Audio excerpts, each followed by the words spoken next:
Joe Biden gives the EU some lessons on the dirigism of the great power. Use the sharing tools found in the share button at the top or side of the article. Copying articles to share with others is against the ft.com TON-CS and copyright policy. To purchase additional rights, email licensing@foot.com. Subscribers can share up to 10 or 20 articles per month through the Donate Articles service. In case you hadn't noticed, an incredibly bold experiment in social dirigism is taking place, not in France, where it linguistically and spiritually belongs, but in the land of the free. The Frenchman who writes these lines admits to being surprised by the terms of the $39 billion U.S. CHIP Act this week in grants and loans aimed at encouraging the development of the entire semiconductor manufacturing ecosystem in America. The effort outlined by U.S. Secretary of Commerce Gina Raimondo is a broad effort to change employer behavior, not only in industrial and financial strategy. Fraud makers must agree not to expand into China for a decade and refrain from share buybacks. How they treat their employees.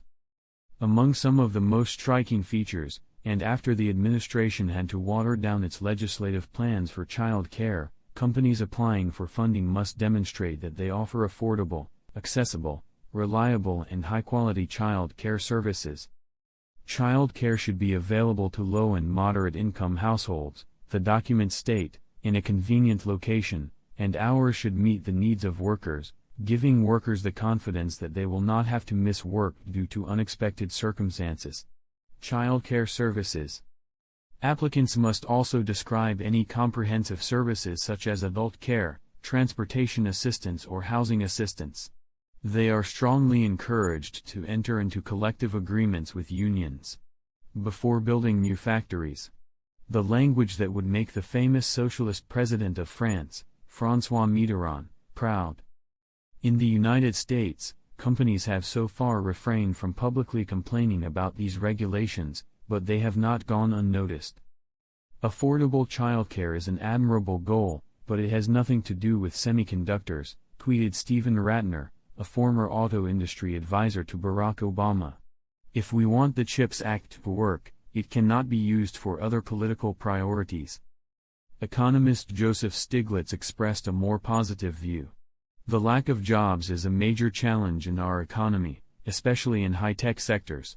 She said that companies receiving CHIPS money providing child care services to employees is an important component.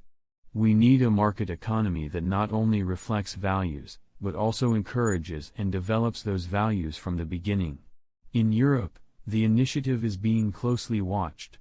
They are using industrial policy to delay social policy, said Shaheen Valeh, a former advisor to Emmanuel Macron and now a senior researcher at GAP, the German Council on Foreign Relations.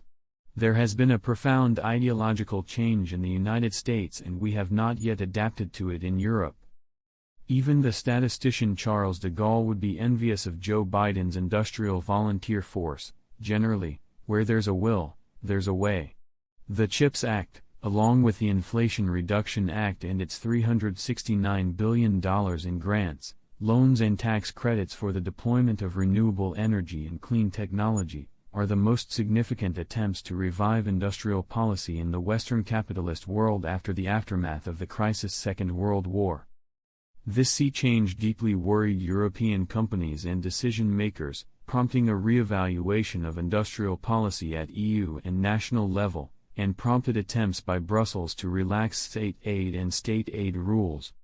European entrepreneurs, who complain that the EU's goals are false and that there are few carrots, have demanded similar incentives in the form of direct funding and tax breaks.